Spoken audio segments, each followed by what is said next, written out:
Você sabia que, em 2015, 38% das empresas afirmaram que não contratariam uma pessoa LGBTI para um cargo de chefia? Neste vídeo, divagaremos sobre isso.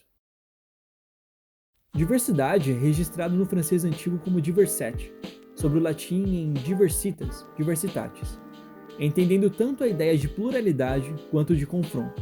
Ela se assemelha, em suas origens linguísticas, ao verbo diverge, o que condiz com seu significado, já que diversidade é apreciada precisamente mediante as diferenças. Por falar em significado, a palavra indica as características que permitem que um grupo, indivíduo ou uma coisa seja único e, ao mesmo tempo, a partir do contraste, é evidenciada a dinâmica, ou seja, o movimento interno responsável pelo estímulo e pela evolução de algo. Você pode usar diversidade no contexto étnico, racial, religioso, cultural, de gênero e orientação sexual, entre outros. Esse é um tema muito amplo e renderia um vídeo por si só a respeito dos diversos conceitos acadêmicos que cercam essa ideia. Nosso objetivo aqui é falar sobre diversidade no âmbito empresarial e como a falta dela afeta a economia tanto de um país quanto de uma empresa. Só lembrando que não é somente por isso que a diversidade é importante.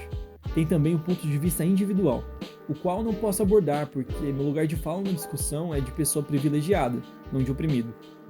É impossível tratar a ideia de diversidade sem falar de preconceito e discriminação, que são crimes que barram o desenvolvimento da pluralidade dentro de qualquer ambiente corporativo. Sendo assim, preconceito é uma ideia ou conceito formado antecipadamente, sem fundamento sério ou imparcial, sem fundamento crítico ou lógico, a qual é manifestada por uma atitude discriminatória perante pessoas, lugares, tradições ou crenças. O preconceito se forma por três componentes: crenças, sentimentos e tendências comportamentais, sendo seu ponto de partida um estereótipo, ou seja, uma ideia, conceito ou modelo que se estabelece como padrão. Isso é cultivado quando uma imagem de determinadas pessoas, coisas ou situações são pré-concebidas, definindo e limitando pessoas ou grupos de pessoas na sociedade. Já a discriminação, segundo a Convenção número 111 da OIT, de 1958, compreende toda distinção, exclusão ou preferência fundada na raça, cor, sexo, religião, opinião política, ascendência nacional ou origem social, que tenha por efeito destruir ou alterar a igualdade de oportunidade ou de tratamento em matéria de emprego ou profissão. Mas, como a discriminação pode ser vista no Brasil e no mundo? Vamos devagar sobre isso.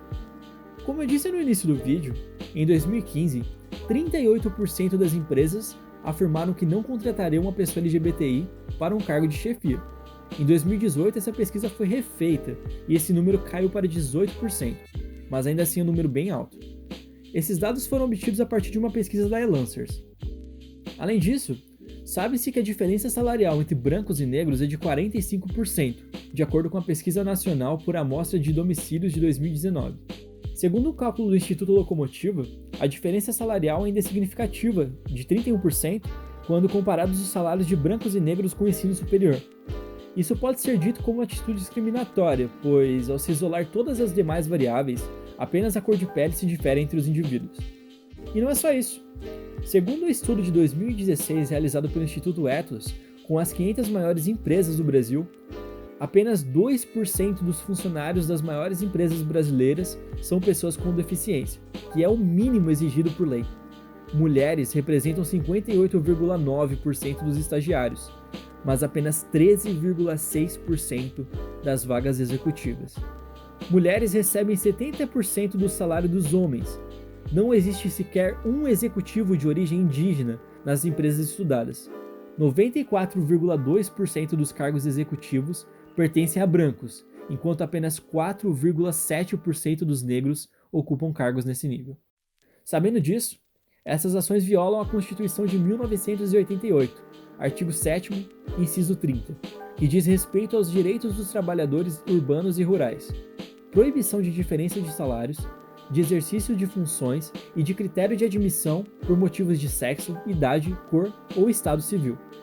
É importante ressaltar que não somente o prejuízo individual acontece por essas situações, o que por si só já seria motivo suficiente para trabalhar mudanças nesse cenário, mas perdas econômicas também acontecem. Por exemplo, Sabe-se que, de acordo com uma pesquisa do Instituto Locomotiva, se os salários das mulheres fossem equiparados aos dos homens, 461 bilhões de reais seriam injetados na economia brasileira. Além disso, um estudo da Credit Suisse mostra que as organizações que trabalham com políticas globais para o público LGBT registraram um crescimento no lucro de 6,5% maior nos últimos 6 anos, comparado ao de concorrentes que desprezam a diversidade. Já uma pesquisa da McKinsey, de 2015, identificou uma correlação positiva entre diversidade dentro da empresa e retornos financeiros. Observe que correlação é diferente de causalidade. Existir uma correlação não significa que, se você contratar alguém que faz parte de algum grupo de minoria, sua empresa vai lucrar mais, mas sim que as duas coisas estão conectadas. Esse estudo indica que empresas com maior diversidade racial e étnica são 35% mais propensas a obter retornos financeiros em cima da média nacional do seu setor, enquanto as que têm maior diversidade de gênero são 15% mais propensas. Além disso, não somente as empresas com menos diversidade de gênero, etnia e raça não estão liderando na porcentagem de retornos financeiros, mas também estão ficando para trás. O estudo também indicou que, nos Estados Unidos, existe uma relação linear entre diversidade racial e étnica e melhor performance financeira. Para cada 10% de aumento na diversidade racial e étnica dos executivos sêniores, o lucro antes dos juros e impostos aumenta 0,8%. Já no Reino Unido, a diversidade de gênero entre executivos sêniores correspondeu ao maior aumento de performance dentre os países do conjunto de dados. Para cada 10% de aumento de diversidade de gênero, o lucro antes dos juros e impostos aumentou em 3,5%. Esses dados que se tem indicam, ainda segundo a pesquisa da McKinsey, que a performance desigual das empresas do mesmo setor e do mesmo país implica que a diversidade é um diferencial competitivo que transfere participação de mercado para empresas mais diversificadas. As hipóteses da McKinsey sobre o que provoca essa correlação eram que empresas mais diversificadas conseguem atrair os melhores talentos, aumentam seu foco no cliente, a satisfação dos funcionários e melhoram a tomada de decisões, além de garantir mais facilmente a licença para operar.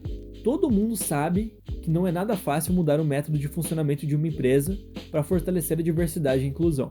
As empresas entrevistadas, apesar disso, levantaram 4 comportamentos cruciais por parte delas mesmas, para que o ambiente se tornasse mais diverso e inclusivo. A primeira é comprometer-se e disseminar o compromisso. Vincular a inclusão e diversidade a estratégias de crescimento. Depois, criar um portfólio de iniciativas. E também, adaptar-se para maximizar o impacto.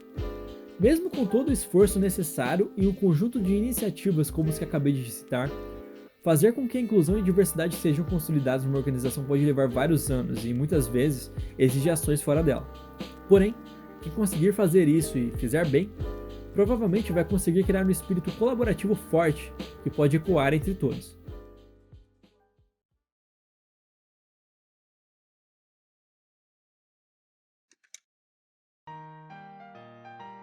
Este foi mais um vídeo de Divagando. Se você quiser ajudar o canal, pode curtir esse vídeo, compartilhar com alguém e também se inscrever. Até mais!